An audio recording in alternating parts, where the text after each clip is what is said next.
بسم اللہ الرحمن الرحیم۔ السلام علیکم ورحمۃ اللہ وبرکاتہ۔ آج کی اس ویڈیو میں بات کریں گے خواب میں پکے ہوئے مسور دیکھنا اور کھانا۔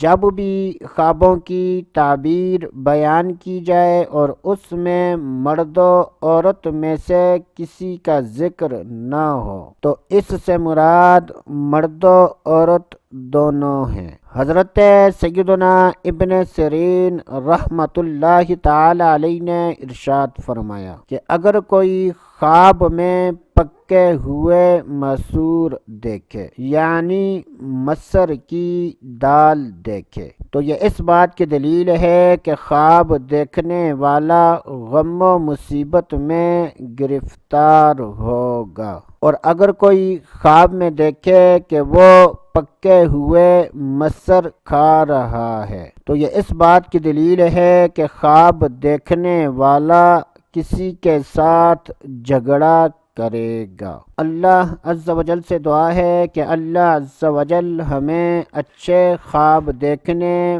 برے خوابوں سے بچنے کی توفیق عطا فرمائے۔ تو دوستو ابھی کے لیے اتنا ہی، اگلی ویڈیو تک اجازت، اللہ حافظ۔